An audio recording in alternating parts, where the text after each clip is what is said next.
There's an announcement sitting at the center of this story that nobody inside that palace saw coming. Not the press office, not the senior advisors who have spent decades managing every word that leaves those buildings, and not Camilla. William and Catherine made a move that did not arrive with a statement, or a scene, or a single raised voice. And that is exactly what made it so devastating. By the time Camilla understood what had happened, it was already done, and it was already permanent, and there was not one route left open to her to challenge any of it. Charles, the one man who has spent 30 years standing between his wife and exactly this kind of moment, sat in a room, read what his son had put into writing, and did not make one phone call to stop it. And the reason he did not is the part of this story that tells you everything about where the power in that family actually lives now. I am Harold. I spend my time going through everything that moves around this family. The records, the inquiry documents, the reporting that got buried before anybody finished asking questions. And what you are about to hear is me putting the pieces together the way I read them, not a palace press release. So let me take you back to the beginning. Not last week, not last month. Back to the place where all of this actually starts, which is a woman who spent 30 years building something she genuinely believed nobody could ever take away from her. Camilla had a plan. And the thing you have to understand about it is that it worked. For a very long time, it worked almost perfectly. She had spent the 1980s and 1990s as the hidden woman, the one Charles visited in secret, the one the public despised with a ferocity that had no modern precedent in this country.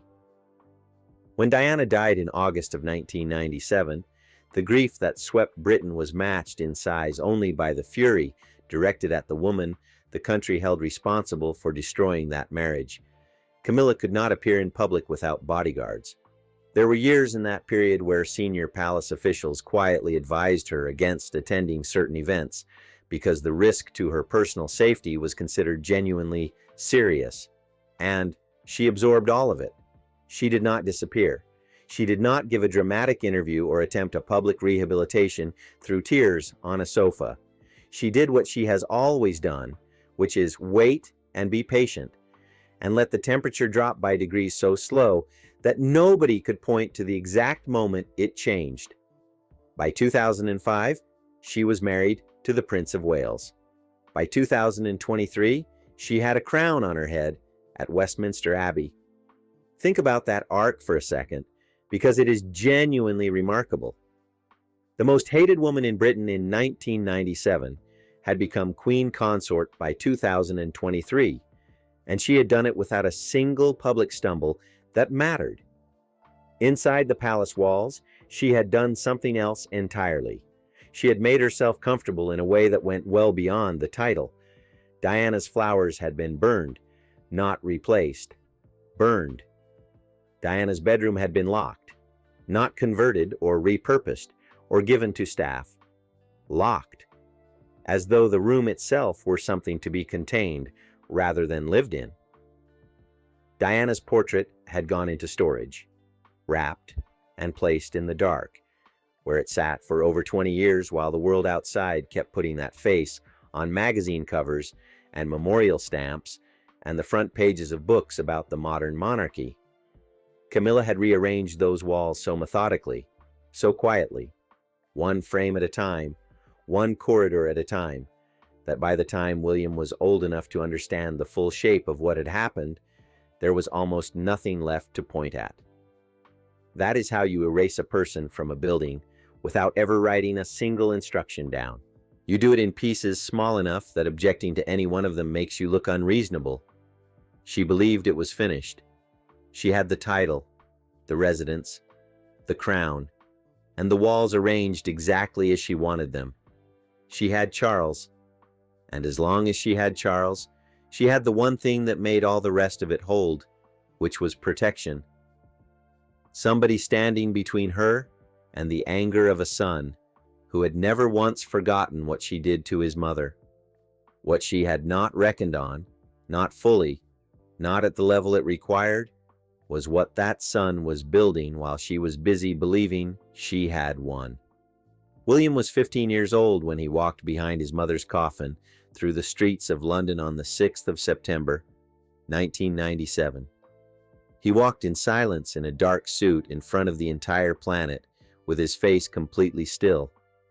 And the people who lined that route, the people who watched it on television with their hands over their mouths, they saw a grieving child doing something impossibly hard with impossible composure. What they did not see, because there was no camera pointed at the inside of his mind, was what he already knew. Diana had sat him down before she died and told him there were 3 people in that marriage. She told him that was the reason it had come apart. She told him, in the language a mother uses when she has decided her son is old enough to hear the truth, and she was right that he was old enough, because he carried every word of it without breaking for the next 25 years. And then there was the letter. In October of 1995, 2 years before she died, Diana wrote a note to her solicitor, Lord Mishcon. In that note, she stated that she believed her husband was planning to have her killed in a staged car accident. She wrote about brake failure and serious head injury. She wrote that it would leave him free to move on. 2 years after she put those words on paper, Diana died in a car crash in a tunnel in Paris. That note was handed to police after her death and then sat untouched for 6 years before it finally reached Scotland Yard. 6 years. A woman writes down that she believes her husband is planning to kill her in a car. She gives it to her lawyer. She dies in a car 2 years later, and the note sits in a drawer for 6 years while the country holds inquests and prints theories and argues about seatbelts. I want to be straight with you here because this is the part where the line matters. The inquiry that eventually examined that note concluded there was no evidence of any conspiracy. I am not standing here telling you Diana was right about what she wrote. I am telling you she wrote it. I am telling you she was frightened enough of the man she had married to put it in writing and hand it to a lawyer. And I am telling you that her son eventually grew up and read it. Watch what he does with the rest of his life, because that letter is sitting underneath every single decision he has made since. When William finally understood what his mother had been writing down in the last 2 years of her life, and then turned around and looked at what had been done to her memory inside those palace walls after her death, something hardened in him completely. It has not softened since. Not once. He watched Camilla move through the rooms his mother had lived in. He watched portraits disappear off walls. He watched the Hall of Matriarchs stand with a gap in it where Diana should have been, year after year, at every state occasion and every family gathering. And in public he kept his face completely still, the way he had learned to at 15. On the inside, the anger was doing what long anger does when it has nowhere to go. It was turning itself into something colder and more patient and far more dangerous than fury. He was not waiting for a moment of weakness. He was waiting for the moment he had enough authority to make the thing permanent. Those are not the same moment, and he understood the difference. That understanding is the man.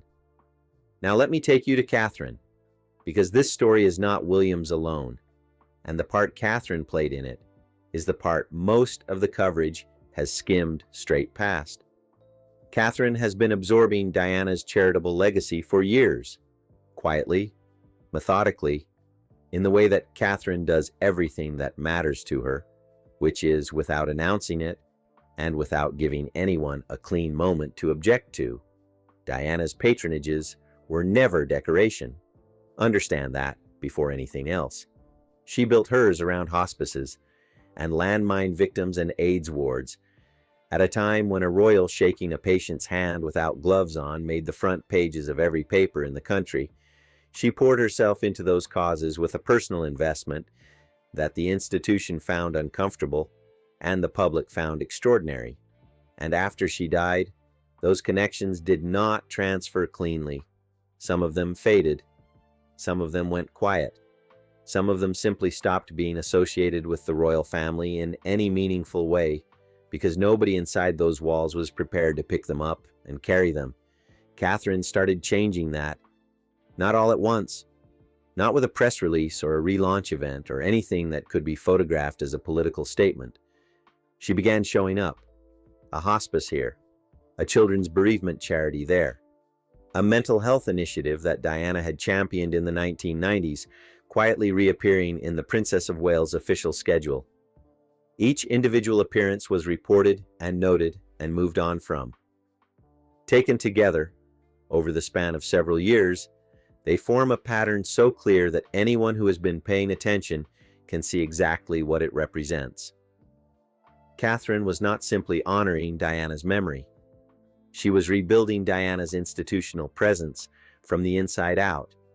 One patronage at a time, one engagement at a time, she was reweaving a woman who had been deliberately unpicked from the fabric of that institution back into its center. And Camilla watched it happen. She watched it the way you watch something you cannot name specifically enough to object to, because each individual appearance was defensible. Each individual choice was charitable and appropriate and entirely in keeping with the role of Princess of Wales.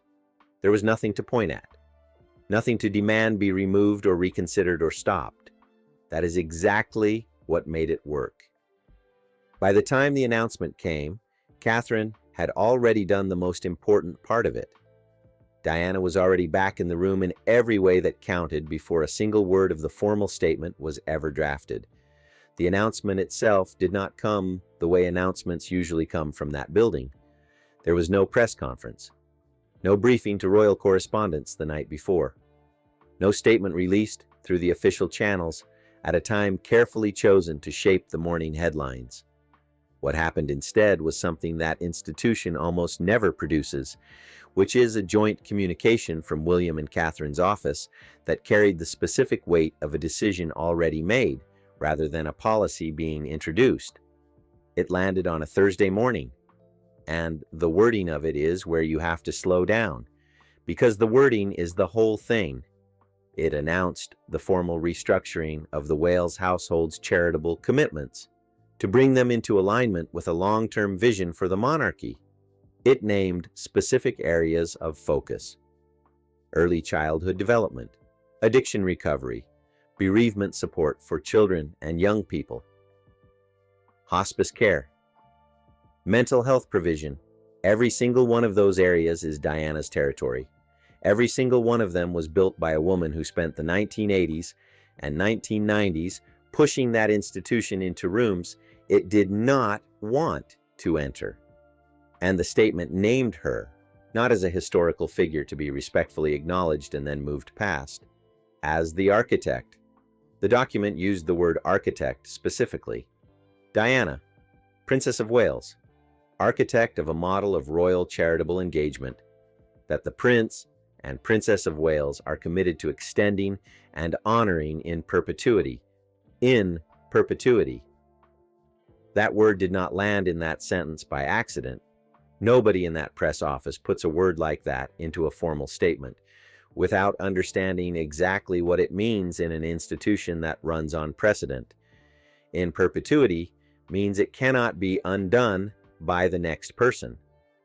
It means it is not subject to review when the current holders of the title change. It means that whoever comes after William and Catherine, whatever the shape of that monarchy looks like in 30 years, is bound by this commitment in the same way that legal institutions are bound by the decisions of their predecessors. William had done it again. He had taken the methodology he used with the portrait and applied it at institutional scale. He had not simply put Diana back on the wall. He had written her into the architecture of the monarchy itself in language so precise and so permanent that nobody alive has the authority to remove her from it. The statement went further. It announced a new Royal Foundation program named, without any ambiguity, in Diana's honor. Not a fund called something tasteful and adjacent, a program carrying her name, her image, and her explicit legacy, administered through William and Catherine's office, and resourced at a level that would make it one of the most significant royal charitable commitments of the modern era. And at the very end of the statement, in the final paragraph, there was one more line. It confirmed that Camilla's existing royal patronages would be reviewed as part of a broader consolidation of the household's charitable portfolio, and that any patronages found to overlap significantly with the new program's areas of focus would be respectfully transitioned to alternative royal stewardship. Transition. That word is doing the same work in that sentence that the word perpetuity is doing in the one before it.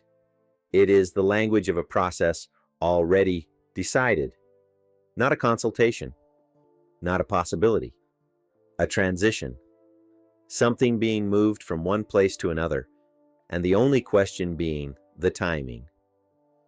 By the end of that Thursday morning, 3 of Camilla's most prominent patronages were already being quietly discussed inside palace circles as candidates for exactly that transition.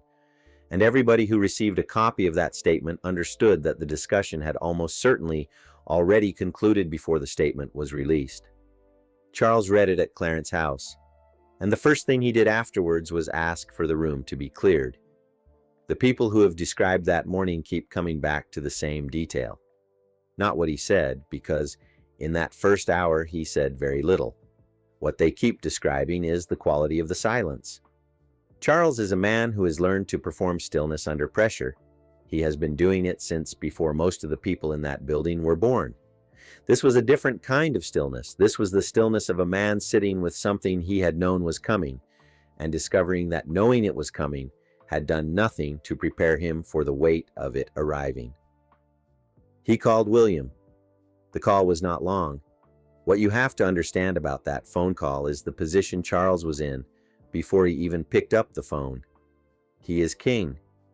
In the technical, constitutional sense, he has the authority to challenge decisions made by his heir's household. He can raise objections. He can request reviews.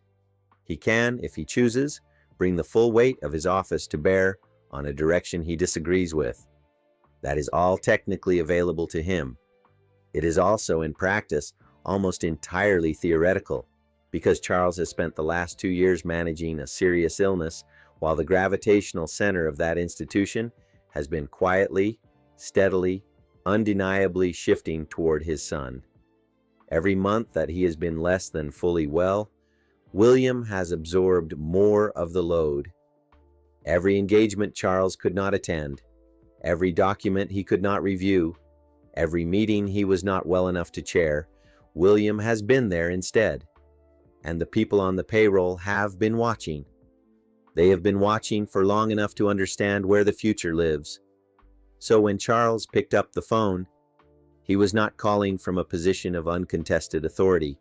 He was calling as a king who loves his wife, who has spent 30 years fighting for his wife, who married his wife at real cost to himself and to that institution, and who is now sitting in a room discovering that his son has moved in a direction that cannot be reversed, and that the ground underneath his ability to object has been thinning for 2 years without him fully registering how thin it had become.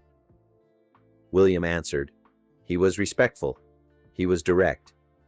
He explained the reasoning in the language of institutional integrity, long-term vision, the monarchy's relationship with the public, the importance of a coherent, charitable identity that the country could understand and trust. And then he said the thing that Charles had no answer to. He said that Diana's contribution to the modern monarchy had gone unacknowledged at an institutional level for nearly 3 decades, and that the longer it remained unacknowledged, the more it looked like a deliberate choice rather than an oversight. He said the statement corrected that. He said it was permanent, because it needed to be permanent. And he said that he believed his father, of all people, understood why something this important could not be left to the discretion of whoever happened to be in the building in 20 years. Charles sat with that for a moment. He did not tell William to reverse it. He asked for one thing. He asked that Camilla be treated with dignity throughout the process of whatever came next. William said yes. That was the end of the call. And here is what makes Charles's silence so much heavier than it looks from the outside. This is a man who has been privately asking William for years not to push Camilla aside after he is gone. He has spent years trying to hold that conversation gently, asking for patience, asking for understanding, asking his son to extend to his wife a generosity that William has never once indicated he felt she deserved. And now, he had just been on a call where his son had done the most significant institutional thing that could be done to reshape Camilla's legacy and long-term position. And the only thing Charles had been able to secure out of it was a promise of dignity. Not reversal, not reconsideration. Dignity. That is not a husband protecting his wife. That is a king accepting a reckoning he no longer has the resources to prevent. Camilla's response came in phases, and each phase tells you something about where she actually is inside that building now. The first phase was disbelief. By every account from people close to her household, the initial reaction was the specific shock of somebody who has spent a long time believing they had made their position safe, and has just discovered that the safety was contingent on a protection that is no longer fully operational. She had known, in the abstract, that William carried resentment. She has always known that. She felt it at 15 years old when she walked into a room with him for the first time, and he looked at her with the face of a boy who already understood everything. But knowing a thing in the abstract and standing in a corridor on a Thursday morning holding a printed statement that has just restructured your charitable legacy in permanent language are two different experiences. One of them you can manage. The other one has already happened. The second phase was action. She made calls. She spoke to advisors.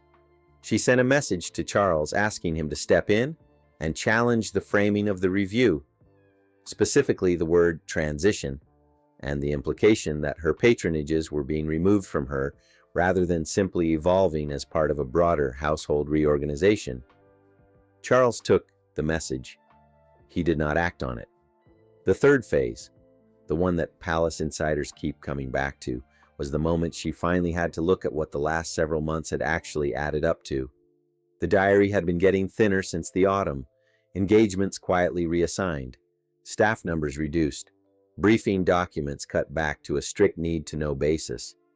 She had felt all of it, but each individual change had come with an administrative explanation: efficiency, consolidation, scheduling pressures, the language of a household managing itself sensibly rather than the language of a woman being deliberately, methodically, patiently reduced. The statement on Thursday morning removed the possibility of that reading entirely. It was not a scheduling adjustment. It was not an efficiency measure. It was a restructuring that carried Diana's name in it, and it had been signed off by the Prince and Princess of Wales jointly, which meant it was not something a single staffer had put in motion. This had been planned at the highest level of that household. This had been planned carefully and quietly, and for long enough that by the time Camilla saw it, every institutional box had already been ticked, and every legal route to challenging it had already been closed. She had spent 25 years believing she had made herself permanent inside that family, and what she had actually made permanent was the appearance of it, which is not the same thing at all. Princess Anne knew, before the statement was released. That is not a speculation. Multiple sources close to that household have confirmed that William spoke to his aunt in the days before Thursday. The call was short, in the way that calls between those two are always short, because neither of them needs long to understand what the other one means. Anne said she thought it was right. She said Diana had been owed it for a long time. Then she said the thing that sources close to the family keep repeating, and the reason they keep repeating it is that It is the most precise summary of the entire situation that anyone has produced. She said that an institution that spent 25 years pretending one of its most important women did not exist owed her more than a portrait on a wall. It owed her the architecture, and now it was giving it to her. The architecture. That word, coming from Anne, is not an accident. Anne has given her entire life to this institution. She has never made a scene about anything it asked of her. She sat in a church in 1973 and watched the man she had been discussing marry somebody else, and she arranged her face into exactly the expression the institution required, and she has never, in 50 years, said one public word about what that day cost her. She knows better than anyone alive what this institution owes and does not pay. She has been carrying her own version of that debt for 5 decades, and when William moved, she was there. Not from a distance, not sending word through an intermediary. There. The way she was there in the Hall of Matriarchs, when Diana's portrait came off the wrapping and back onto the wall. Anne does not perform support. She shows up. And the fact that she was part of the conversation before this announcement landed is the clearest possible signal of how complete the alignment between those two actually is. Camilla has never been able to win Anne over, not once in 30 years, not with charm, not with patience, not with the slow rehabilitation that eventually brought most of the country to a grudging acceptance. Anne remained cold in the specific way that is worse than hostility, because hostility gives you something to respond to. Anne's coldness gives you nothing to push against. You are simply not included in a warmth that is extended to everyone else, and the exclusion is so perfectly mannered that you cannot point at it without looking unreasonable. Royal biographers have written for years that Camilla found Anne genuinely nerve-wracking to be around. That makes complete sense when you understand the history, because Anne is the one person in that family who has a reason that predates Diana, predates the affair, predates all of it. Anne's grievance is older than the public story, and it has never been resolved, and it is never going to be. What Anne did in those days before the announcement, the quiet endorsement, the private alignment, the presence in the conversation before it became a statement, is the last thing Camilla needed, and the one thing she could not have prevented. Because you cannot outmaneuver a woman who has been filing things away since 1973. The country felt the shift before it understood it. That is the part that is hardest to explain and most important to get right. In the 2 weeks after the announcement, Diana's name appeared in official royal communications more frequently than it had in the previous 2 years combined. That is not sentiment. That is a signal. It is institutional, and it does not go backwards. When the machinery of that building starts saying a name with that kind of consistency and that kind of specificity, it is not reflecting a mood. It is creating a reality. The charities Diana built started reappearing in official schedules, not as historical references, as active commitments. Catherine attended 3 engagements in the fortnight after the statement that would not have appeared on her official diary 6 months earlier. Each one of them connected directly to a cause Diana had championed at a time when championing it was genuinely costly to her personally. The public response to all of it was not outrage. It was something closer to the feeling of a thing being corrected that had been wrong for long enough that people had stopped expecting it to be fixed. Comments and messages, and the specific kind of social media coverage that tells you something has reached past the people who follow this family closely and landed on people who have no particular interest in palace politics, but still remember exactly where they were the week Diana died. And Diana's name did something else in those 2 weeks that had not happened in a long time. It appeared alongside Catherine's name in the same sentence, in the same stories, in the same institutional framing, in a way that presented one as the continuation of the other, not a replacement. A continuation. The language was careful, and the care was itself a signal. Because one of the things that made Diana impossible for that institution to contain was that she connected with people in a way that transcended the formalities of the role. She made people feel that she saw them. Catherine does something that is different in style, but similar in substance. And the institutional alignment of the two of them in a single charitable framework does something that no individual portrait or memorial could do. It suggests a lineage, a way of being a royal woman that runs from one generation to the next, and that the institution has formally endorsed as the model it intends to build on. Camilla is not part of that lineage. She never was. And for the first time, the building she has spent 30 years living inside has said so in writing. So, let me put the last piece in, because the question everybody around that palace has been circling for weeks without wanting to say it out loud is the simplest one, and the most brutal one. What does Camilla's future actually look like now? She still has the title. She still appears beside Charles at state occasions. She still occupies the position of queen consort in every formal and ceremonial sense. On paper, nothing has changed. But the diary is thinner. The staff is smaller. The briefings are limited. The patronages are transitioning. The institutional language that surrounds her has shifted in a direction that nobody inside that building has the authority to reverse. And the woman who has stepped into the spaces she used to occupy is Catherine, who has done it so smoothly and so completely that the organizations involved have simply continued their work without interruption, which is itself a statement about how prepared that transition was before anyone announced it. And here's the thing that nobody inside the palace will say out loud, but that every senior official understands clearly. When Charles dies, and this is the reality that every serious conversation about that institution eventually arrives at, when Charles dies, Camilla becomes Queen Dowager. She keeps the title and a residence. But the major estates pass to William. The institutional support she relies on exists because Charles is king. The protection she has counted on exists because Charles is willing and able to provide it.